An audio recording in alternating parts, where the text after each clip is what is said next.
Bom dia, bom dia! Terceiro dia do 10º Festival Games for Change América Latina. Meu Deus, eu nem acredito, 10 eventos. Teve, na verdade, um seminário inaugural na Metodista, em São Bernardo. Então, são 11 eventos em 12 anos. É um orgulho muito grande. Esse é um momento também que a gente comemora 21 anos, estou ficando velho, hein?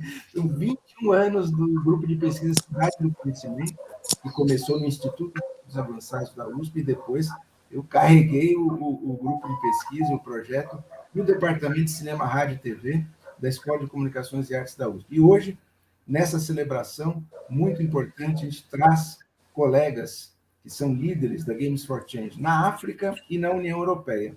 Mas antes de passar a palavra para o Jean-MIchel Blottière, que é o nosso líder na Europa, e a Tatiana, que é nossa líder na África, antes disso, nós vamos ouvir o Rubens Herold.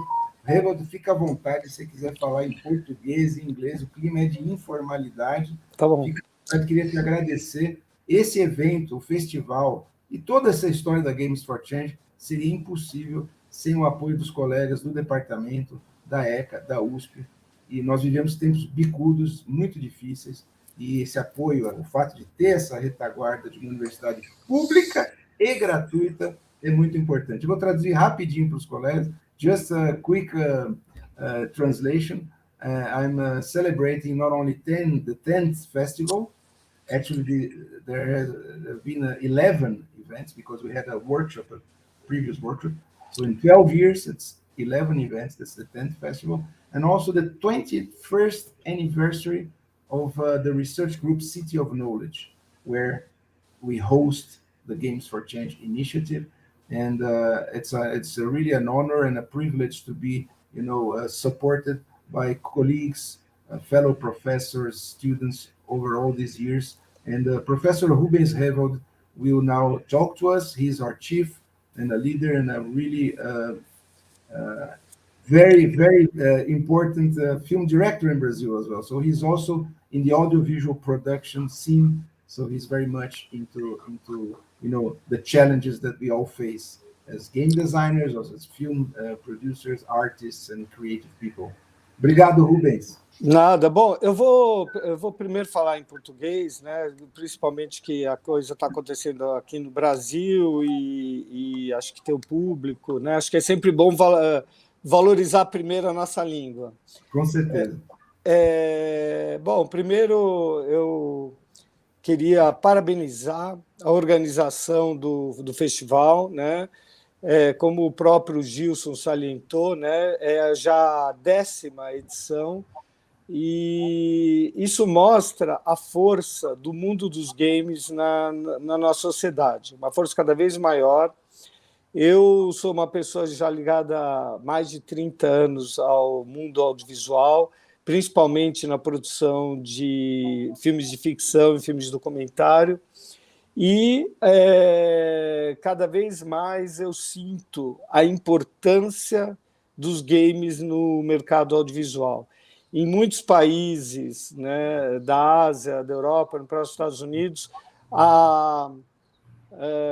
o valor financeiro do mercado dos games, né, o montante financeiro já é maior do que o montante financeiro dos produtos mais tradicionais, como ficção, produtos mais tradicionais narrativos, como ficção ou documentário.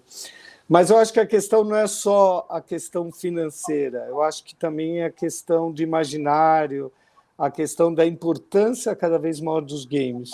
E nesse momento que a gente está tentando se acostumar, né, com esse mundo pandêmico, a gente já achou que tinha terminado, mas agora no Brasil está tendo uma nova onda.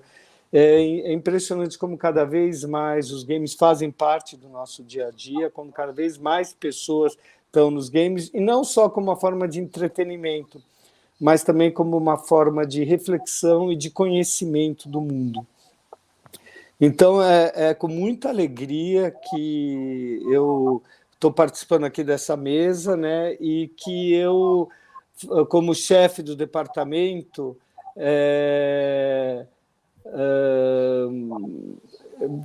fico muito honrado, né, de ver o crescimento do Games for Change, né, e não só a permanência, como o crescimento. Cada vez é um festival mais importante e, sem dúvida nenhuma, cada vez mais o game já faz parte da nossa realidade e vai cada vez mais ganhar mais importância no nosso dia a dia.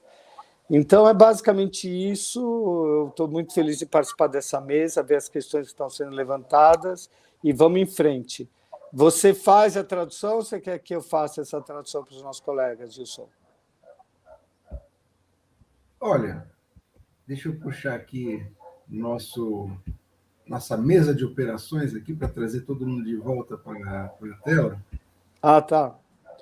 Agora, se você quiser fazer a tradução, eu acho melhor. A única coisa é que se usa mais Head of Department do que Chief. Chief parece uma coisa meio de gangue. Okay. Assim. É verdade, é Head. Okay.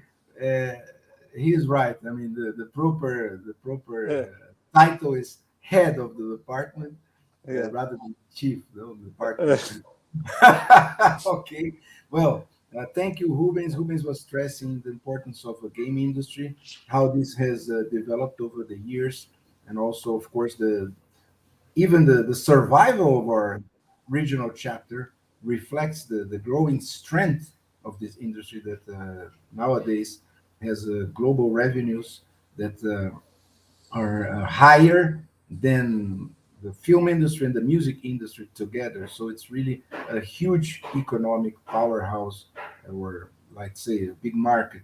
But not only that, Rubens stressed that it's not just about money, it's about the imaginary. Our imagination is growingly influenced by the playful attitude, by playful interfaces, games, applications, metaverse, you name it. It's a growing importance in terms of defining our cultural landscape. It's not only leisure, not only money, but it's also knowledge. It's a new form of knowledge creation. It's a new form of learning. There's so much to say about games and education and all that. So he's saluting our opening session today, and I'm very thankful. I will, without much ado, ask Jean-MIchel Blottière, that leads our regional chapter in Europe for several years as well, to talk a little bit about his experience, not only as the leader of Games for Change Europe, but as an intellectual, as an entrepreneurial leader, a man that knows the industry very well, and he's certainly got very interesting perspectives to share with us. Thank you, Jean-Michel, for being with us this morning. Welcome to the 10th Games for Change Festival in Latin America. The floor is yours. So thank you. Yeah. Thank you so much, Gilson. Thank you, Rubens. Happy to meet with you, Tatiana. So I'm Jean-Michel. I've been working in the game industry for a long time. I started the very first magazine devoted to video games in Europe in 1982. I was a student at the time, and it was a student project in a way. There were two magazines in the world at the time. One was electronic games in the US, and there were my magazine, Tilt, in France, and actually in Europe. We didn't know at the time that we were the first one in Europe, but it was the case. And so I was in a way at the very beginning of the video game industry. It was a time where there were the first wave of video games already happened. The first official video game is Pong, which was created in 1972, and my magazine was created in 1982, so 10 years after Pong. And at the time, the video game industry was in deep crisis. The enthusiasm for the first video games was gone in a way because of the lack of creativity. of games. The games were looking alike, and a lot of big industry companies like Mattel with Mattel Intellivision, CBS with CBS ColecoVision at the time, computer manufacturer as well like Thomson or Texas Instruments, were offering games which were more or less the same, and there were not a lot of creativity in the sense of commercial games. So Pong was an endless Pong. And they were the Japanese industry came with Pac-Man, with all kind of a new evolution of creativity, and that's probably saved video games. Because suddenly there were fresh blood coming from Japan, from Asia, and a lot of inspiration for creators. And there were a whole new generation of creators, of young people like I was at the time, who were passionate about games and who were creating games in small companies and were successful. And there were people were eager to play video games, but also to create video games. I remember we were publishing listings on listings of games that you had to enter the code of all these games on your computer, and hopefully not miss anything, and hopefully have a game which would work. There were a lot of excitement at the time, and there were a lot of money involved at the beginning of video games. There were a lot of people who joined the video game industry to make money. So you had on one hand young creators who were really gamers trying to develop these, to invent new games, and you had people who were not gamers, who were there because they understood there were a real business into this. And I mention this because I think this is something that we really need to understand. We need to understand that the video game industry is an industry with, yes, there's creativity, there's a lot of intelligence involved into these games, but there's a lot of business involved into the games. And ultimately, studios are making games to make money, and to make a lot of money. And I think this is something that we really need to keep in mind, because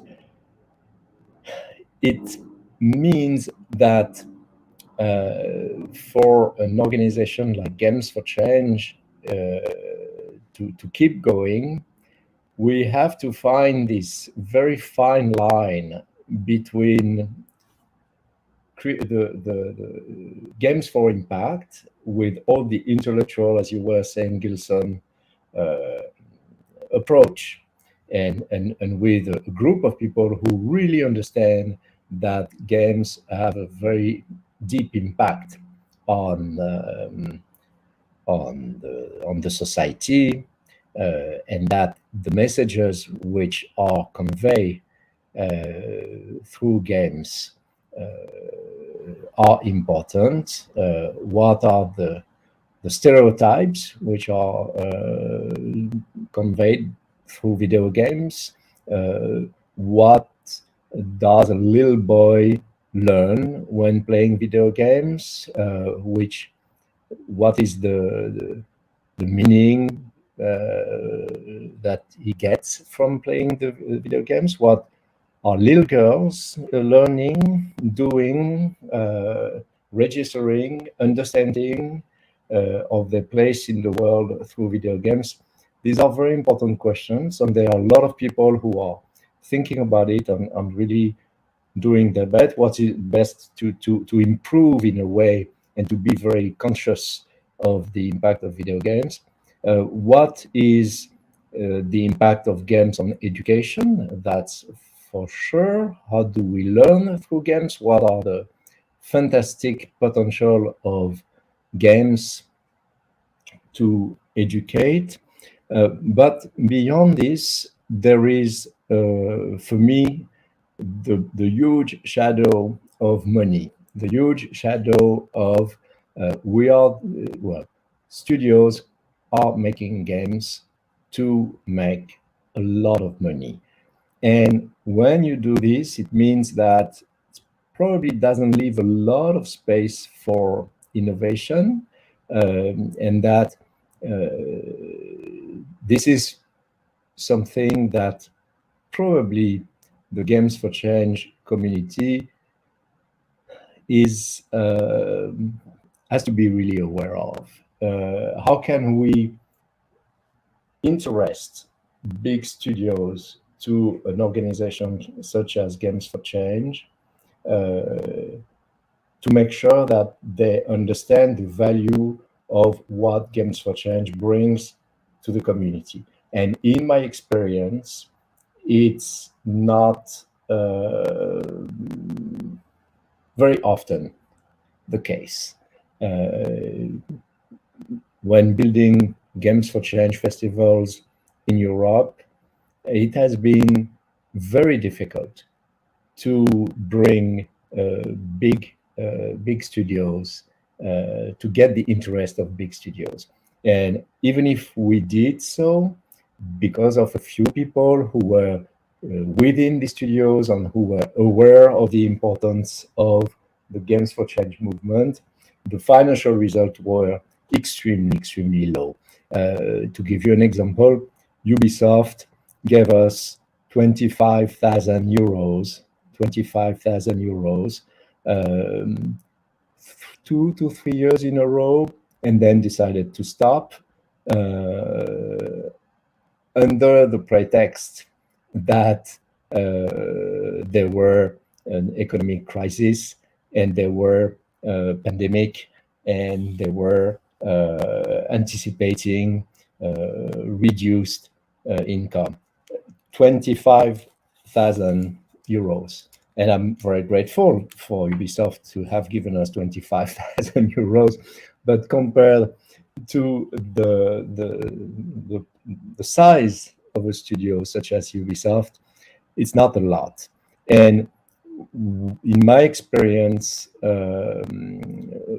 with Games for Change Europe, we have been always facing this money issue. And when we were reaching out to other studios and asking them, they were saying, yes, it's interesting. Yes, we can maybe send a speaker. No, we cannot find any, we don't have any budget to support this kind of initiative. So this is just what I wanted to share. And I don't want to take too much time on this. You have to stop me, Gilson, when it's time for others to step in.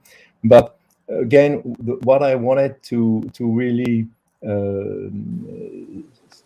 stress out is something which really came obvious to me more and more, was that beyond these messages of creativity, of education, of all of these qualities that video games are, and a lot of game designers are extremely sincere and extremely pushing and extremely pioneering new genres, etc. There is an industry behind this, with the logic of an industry, which is a machine, and which, in a way, leads to make another FIFA, on another FIFA, on another FIFA, on another FIFA, or another, etc., etc. You know exactly what I mean, because these are cash machines, and this is where the money comes from. And I perfectly understand the logic of this. I do not criticize in any way. I really understand that these are companies which need to make money to get, to keep going and to pay thousands or tens of thousands of employees, etc. They need to make games which are successful. Are these games for change? Are these games, what are the messages conveyed by these games? This, it's difficult to know, but yeah, for me, I never found yet, from this European perspective, a way to make this a sustainable business. And except maybe a way would be to go into serious games application. So, but we are, in my opinion, shifting from games for change is not that. For me, games for change is really about the social impact, it's about political impact. It's how can we educate, raise awareness about racism, about gender, about the danger of extreme rights, etc., etc., etc., and not necessarily about how to train a nurse to a new practice of treatment or whatsoever. So it's for me still something which is really close to activism, which means a commitment, a personal commitment. For us, we've been building events with budgets from 20 to 50,000 euros, never making any money, never being able to create a sustainable business, which would allow us to have a team and and so we are extremely vulnerable. And it depends really on our personal energy, personal relationship. You know, we're working closely with Stefan Natkin, who was the head of the CNAM and one of the who was representative of a big university, was able to offer us some auditoriums or facilitate that. Stefan retired. Boom, you lose your contact with the CNAM, and nobody else is interested within the CNAM into this. Same thing with the Film Academy Baden-Württemberg in Stuttgart. The same thing with, it really depends on 1-2 persons who are interested, who are motivated. So without the support of a university, as you have in Sao Paulo, without, it's a little bit challenging. That's just what I wanted to say. I fully agree and subscribe. As I was mentioning, without the support of a public university, like the University of São Paulo, that would be impossible, because we have had resources coming from the provost, coming from different programs, outreach programs, all for projects in the research area or in outreach programs, and some partnerships, but it's very difficult to keep that sustainable. But I want to stress, reinforcing your argument, that actually the last decade or so has been a decade of deep global systemic crisis. And everyone who is in the activist perspective has faced that kind of challenge. And it's really a very contradictory, maybe it's a paradox, because exactly when this global system enters such a deep crisis that has been evolving into a health crisis, into more violence, urban violence, and wars and all that, exactly at that moment, we have the emergence and the strengthening of a kind of discourse about identity, about the minorities, gender identities, and other issues that are being kind of integrated by the system into their narratives. So instead of supporting the social movements, they are actually appropriating the values and the intentions of social movements, and in a way standardizing or monetizing on social issues. It's really very challenging. Yesterday we had a very good roundtable about games and philosophy, and we actually we kind of resurrected Guy Debord and the Society of the Spectacle. We were discussing the Situationist Manifesto that's been written in 1957. So that's about only 10 years after the end of the Second World War. And the Situationists, and Guy Debord himself in this very interesting text, he was also stressing this ability of the system, especially in the crisis, when it's in the deep crisis, to integrate the narratives and the intentions and the purposes of those who are suffering in a way, normatizing or normalizing the agenda that is a critical agenda, that is an agenda for change. And I also agree with you that serious games is one thing. To train a nurse or an astronaut or a submarine crew is one thing. The other thing is to engage with social movements and all that. From that perspective, maybe the developing countries or the South, maybe the developing countries and the South could be one way out of it. Not that we have more money, of course, we don't have more funding, but especially in Brazil now, I'm going to talk a little bit about this later. We are on the eve of a new government, and that Lula in the past has supported social movements in their cultural projects. So maybe that could be a hope, and we could, from Brazil and from the South, do something connecting from a different perspective with our regional chapters. But I want to know more about Africa, because that would be an opportunity for South-South projects to maybe leverage some energy and resources and partnership.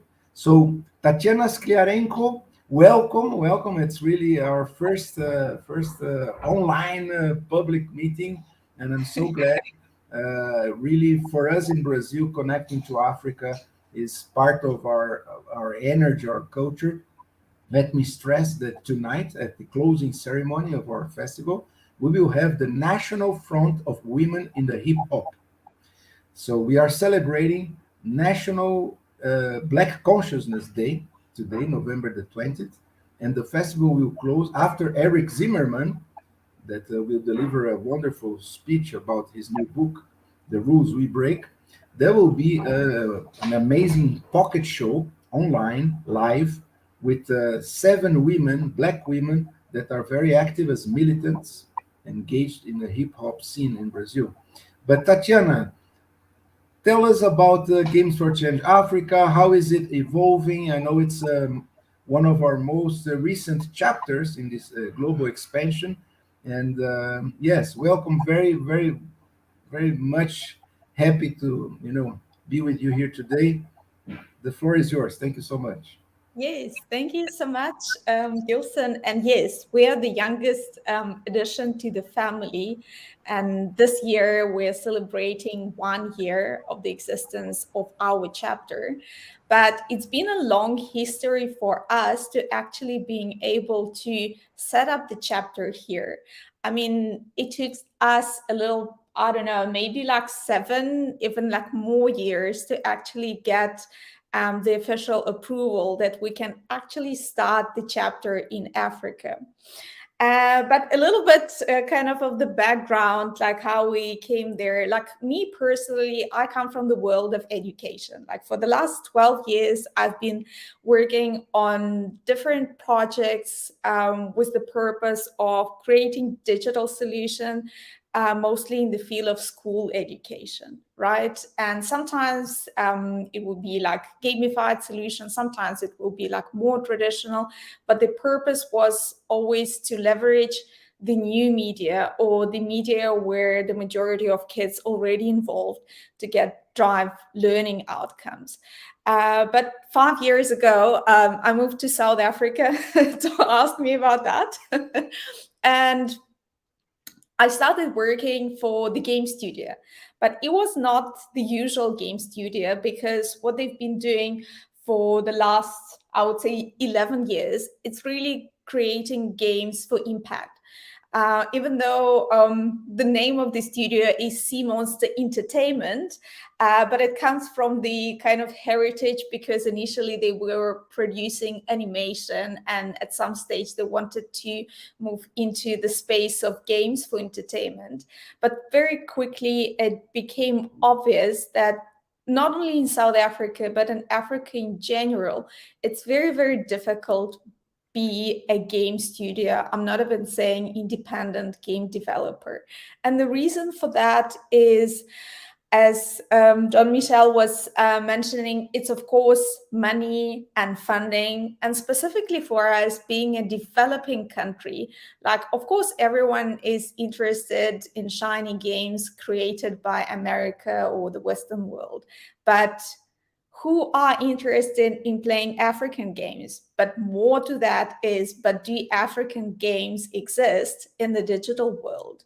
Of course, we do have a massive heritage of having indigenous games, or the way how a lot of culture and traditions and knowledge were preserved was actually not only through the stories, but also the physical games, right?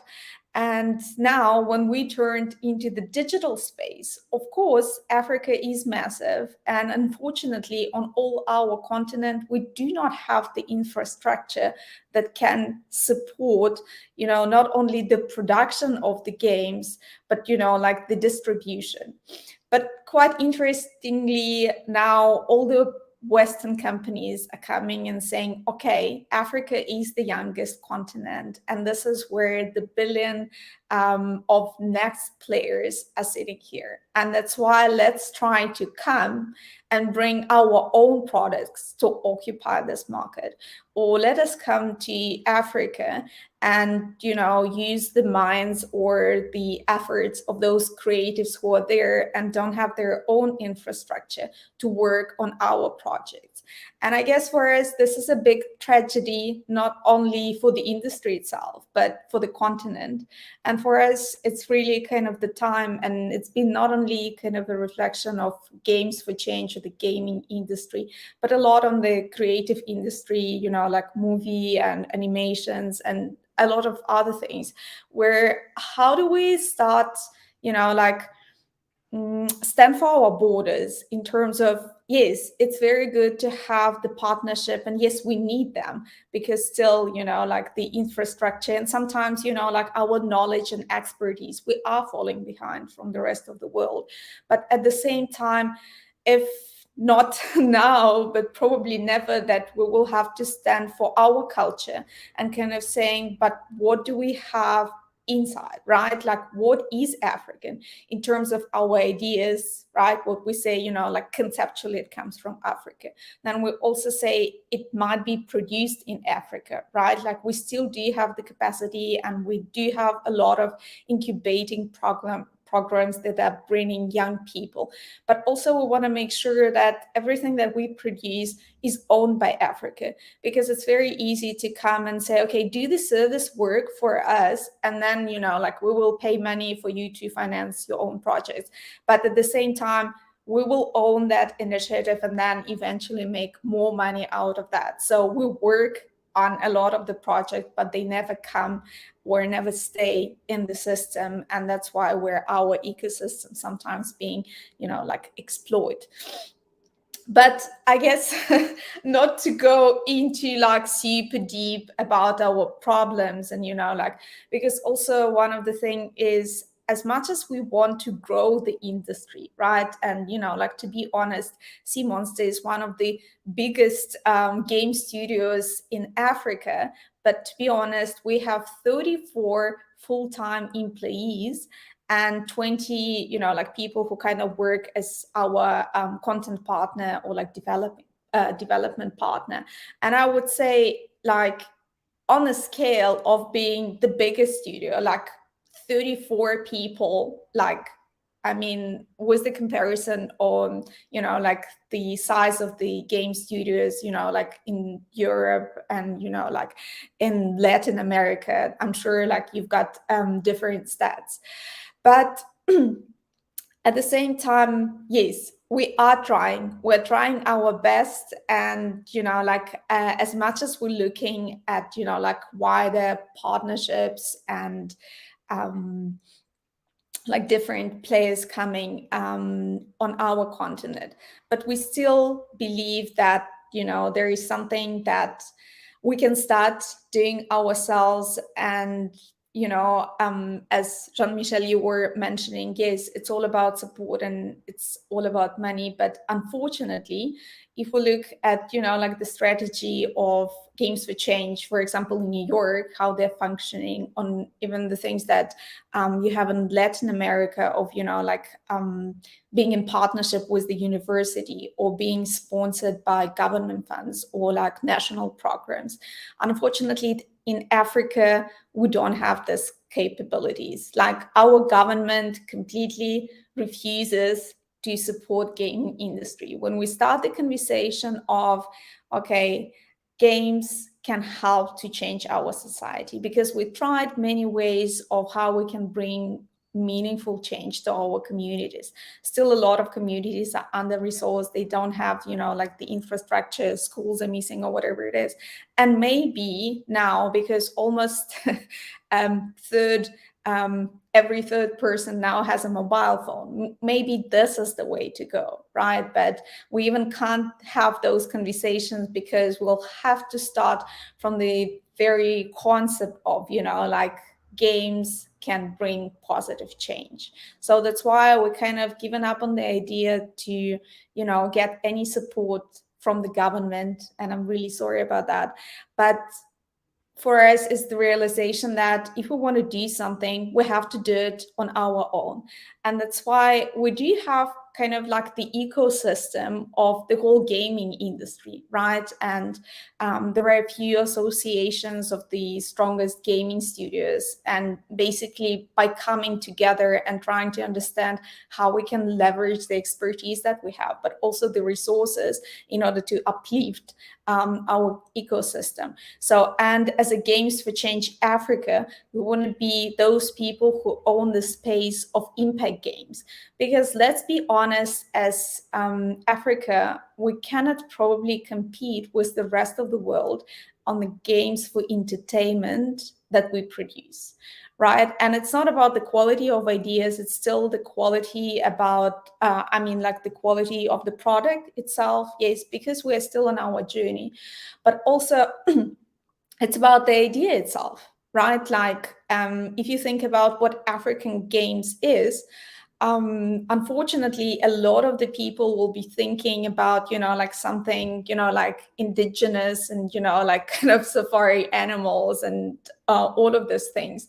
And as much as it's part of, our history and heritage, but Africa, it's not only about that. And sometimes it's really even like offensive for us to take that cliche thinking of this is what Africa is about. But also one of the internal challenges on the continent is, yes, we want to reimagine like the industry and the creative outcomes that we produce. But sometimes inside our own creative communities, we might not possess the idea of, but what is that new thing should be, right? What is the things that we will be offering to the market that can be integral to our heritage, but also at the same time speak to the, let me call it, trends that exist in the world. So at any sense, we can be, taken seriously, if that's the phrase that, I can use.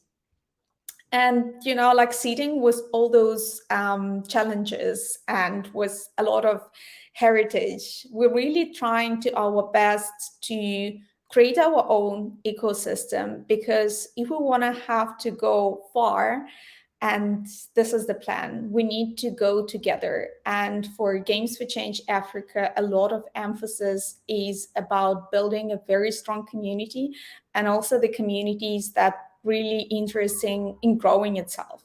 Because yes, there are a lot of initiatives inside and a lot of initiatives that come from outside, and they do the projects for 1-2 years and then they're gone, right? And not only in terms of, then the finances cut, but also, they kind of leave the industry on, okay, we wanted to make some impact, it didn't work, and eventually they make it even worse than it was before, right? And as Games for Change Africa, we kind of also try to make sure that the projects that we already have, we can bring them together. And instead of them, like being 1 year and then gone because the funding is gone, like there are not enough people, or people who are so excited to work on the project because it's one person working and, like uplifting the whole thing and eventually burn out. How do we make sure that we get all those initiatives together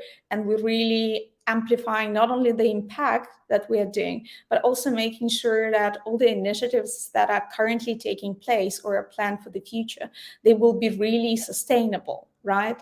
And yes, we are like very young, and like this year is our first in-person festival.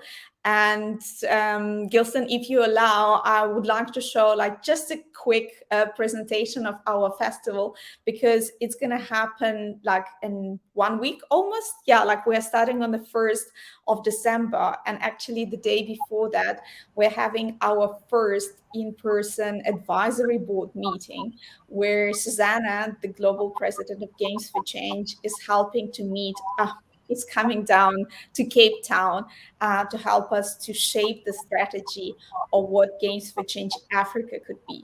Because the framework for Games for Change Global is amazing, right? But we want to make sure that when we bring something from overseas, we really maintain the integrity of what we have to offer, and also make sure that it not only speak to our values and culture and the way the things work here, but also it can become a part of what we are trying to do, and also really respect the heritage that we are trying to leverage, and the heritage that we're trying to not only sustain for ourselves, but also to bring to the world. Of course, feel free to share, and we're going to publicize that as much as we can, especially in our closing ceremony tonight, because, Africa is very important for Brazil, and we want to be part of that development as well. So feel free to share more info. Just, click on the present Yes. button on there. Yeah. Can you see my screen now? Because Yes. I clicked. Okay. Awesome. So yeah, if I had to just a few words to say what we are trying to achieve as Games for Change Africa, it's really, we are on a journey, and we call it a journey because there is such thing as we call African time, and we know that it takes time. That's why we call it a journey, and we're not kind of aiming for the end result. Okay, now we're going to change the thing. Change is very gradual thing, right? And it might take a long time for us, but we do believe that we're on a journey, and we're going to focus on the journey and on our efforts, and hopefully we'll see something, at the end, or maybe there won't be an end to that. Yes, as I mentioned before, we're the youngest, right? It's only 1 year for us, and it's going to be a big celebration of having the festival in person, because yes, pandemic kind of brought us to the space of being virtual, and we kind of get used to it. But sometimes it's very important to bring that energy, and specifically in Africa, we're not that get used to like technology, and like we're all about being together, we're all about feeling that energy, being physical. So that's why it's a big celebration for us. And yes, we do have Susanna here because she's coming down for our festival to really celebrate the things that we are doing, and also help us to shape what the future organization could be. Yes, so as I said, we're only like 1 week into our festival, and for us it's really exciting, but I would be really honest, yes, that's a lot of effort to really create that festival, and we are not strong enough, of course, to run the festival on our own. That's why one of the main jobs for us was, of course, to find the sponsors and the partners who can help us to bring that event live. Because also one of the things that we don't have our own community or our audience yet. So that's why we need to get in touch with the existing audience and the existing community, and kind of show that there is a new space where you can enter, or something, at least something that you can look at. So that's why this year we've partnered with Africa Games Week, that I guess that's probably like 5th or 6th edition. So it's a very big event. It has like 4 verticals, basically running 4 different conferences, like mobile growth, StreamCon, and like something more for like making games called Make Games Africa. And we're really honored to have Games for Change as the separate conference inside that umbrella, where we specifically would be focusing on leverage the games for impact. But also when we say impact, it's really any type of impact, any meaningful change, not only in terms of, let's say, of education, but also about, like health. How do we uplift our communities? How do we make sure that our businesses are sustainable, right? And we were very lucky to have like a big sponsor on board that actually helped us to bring the festival live. But the whole currently organization and also a lot of the costs are covered by Sea Monster, right? We decided to take courage and really put our funds and trying to make this festival live, but also to support the whole Games for Change as an organization. So we're not sponsored by any government officials or anything. We are supported by the gaming studio. So, and for us, it's a big thing because when we say African, right, and because our location is in South Africa, and there are a lot of events happening here, and then people call it Africa, and then we say, okay, you can't do things and call it African just being in South Africa, right? That's why our main job was to try to bring as many people from different countries as possible. But I would say it's very challenging. Like almost 75% of our budget came into flying people down from different parts of Africa. And like that is very expensive. But we are very delighted this year we're really going to be very representative in terms of countries, and we really want to make sure that those people who participate in our festival, when they come back to their countries, to their communities, they can really spread the word and look what could be possibly done inside their communities. But of course, like we do have delegations from different countries from overseas, and of course the States have a big interest, and like you would be surprised that French Institute or GSZ have a very, very big interest of doing their initiatives in Africa. And Jean-MIchel, unfortunately, like when you said, like we don't really have support. So here, they're the organizations that really interested in, like supporting the initiatives that we are trying to foster here. And as the main theme for the festival, it's really all about what we call the maintaining integrity, and really a big portion of the talks and the discussions and the panels that we have, it's really about, like bringing culture forward. Because yes, there are a lot of companies that come from overseas and trying to tell our stories with the way how they see the world. But we want to make sure that our own stories are told by our own voices and made with our own hands, right? But also at the same time, there are many opportunities and risks. How do you bring our old stories or the heritage that we honor while entering into the new media? Right. So, and for us, it's really, really important. And we do even have like the Tutu Foundation, like one of the biggest cultural and heritage organization, coming and kind of see how their story could be told. Because quite recently, Games for Change, Minecraft, and Nobel Institute together produced the game that's called Peace Builders. And Tutu was one of the main characters there. So it's quite interesting to hear what was the journey, because they partnered together as well. Yeah, and the second one is inclusivity, and it's not only about kind of the general form of, like demographics and everything, but also we want to make sure that we're inclusive in terms of the industries, because in majority of the cases, when we say games, people think it's all about gaming industry, gaming space, but we want to make sure that we reach other audiences like community workers, people in education, people in health, people in politics, right? So that's why we want to make sure that when people saying games, it's not only with the purpose of entertain people, it goes beyond that. And of course, the sustainability. And you also touched on that point that, yes, like, the industry for entertainment is massive and there are a lot of money. But when we talk about games for impact and specifically our own studios, it's very, very difficult to sustain ourselves. And if we decided to produce the game for impact, it's absolutely kind of impossible for us to fund ourselves. And if the majority of games all over the world, they're either paid by the players or all similar business models, where in Africa, for us, that's not sustainable. That's why, let's say, as Sea Monster, we work with the big corporates producing the game for, let's say, financial education, using their brands as a marketing tool.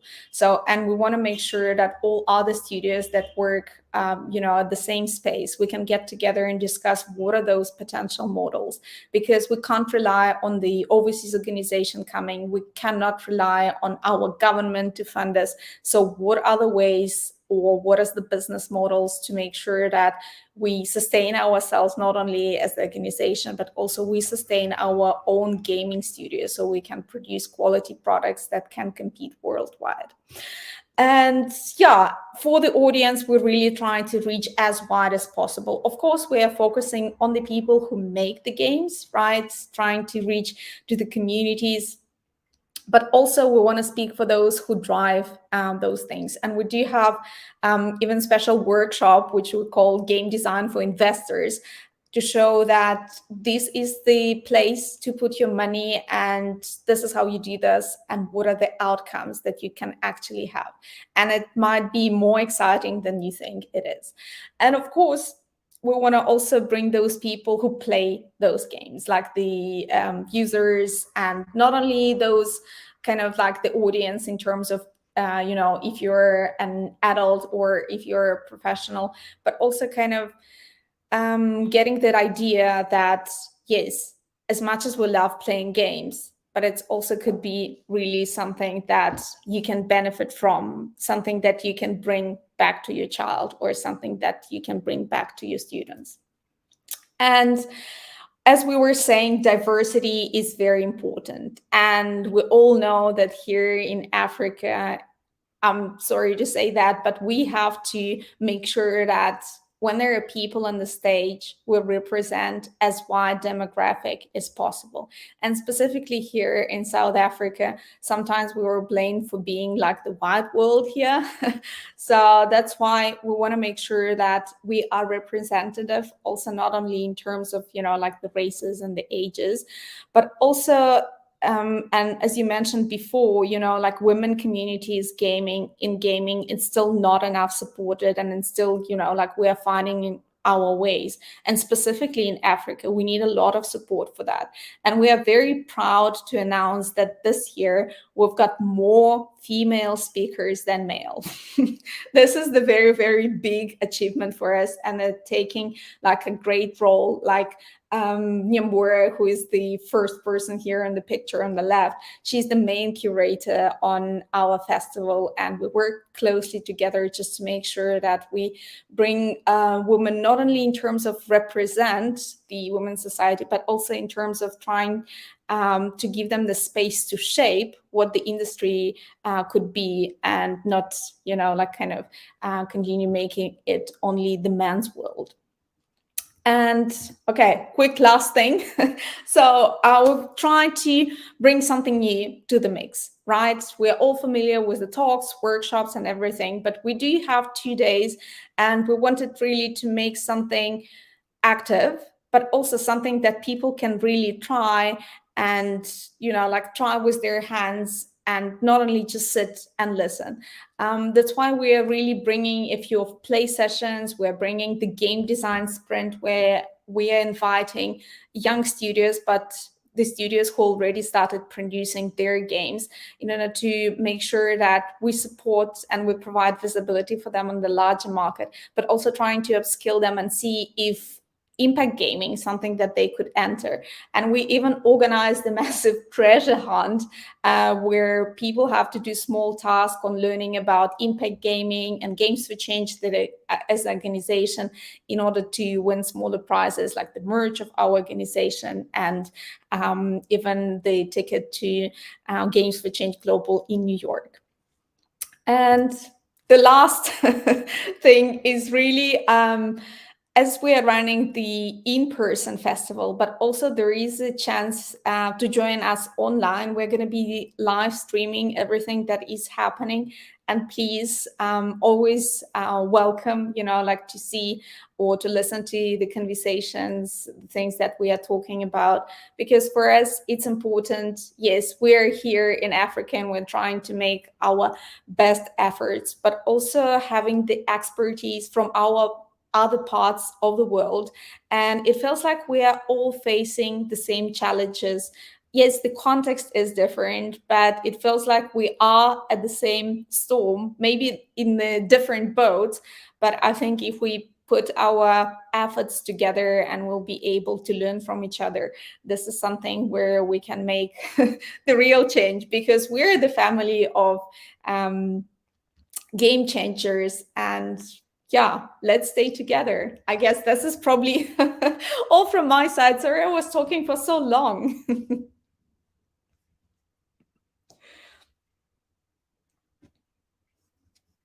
Thank you so much. Wow, it's really exciting.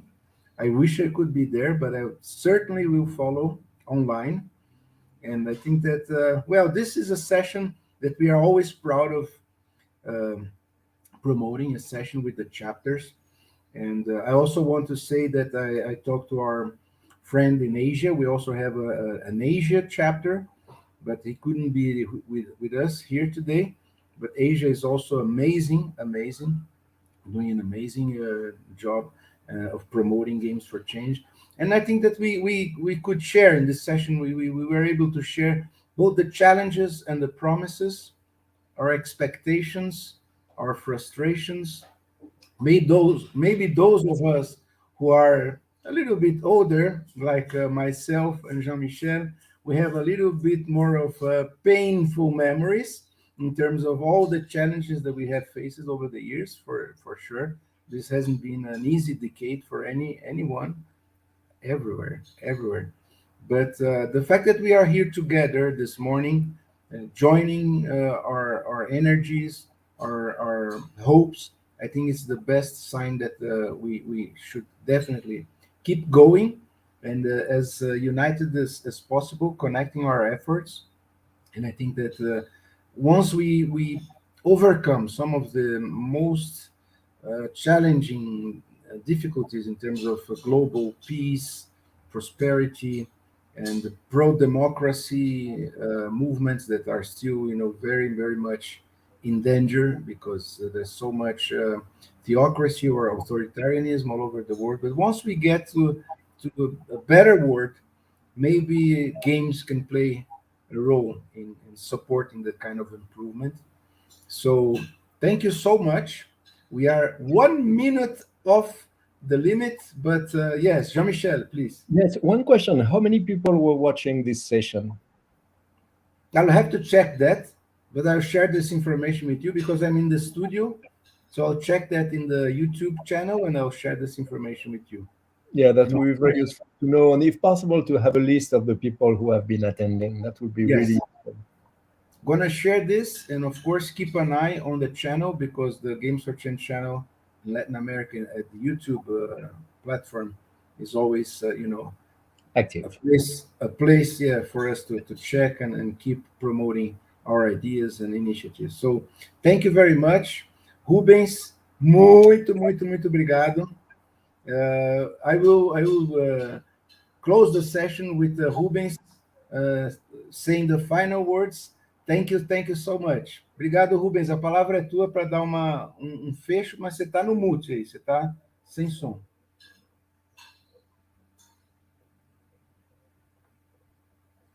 Não está dando para ouvir, estou fazendo leitura labial.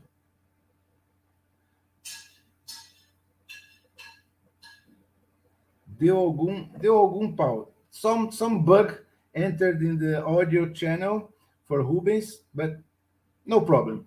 We are together, and thank you so much. I'm going to switch quick to the next session. Thank you. Bye-bye. Thank you. Bye-bye.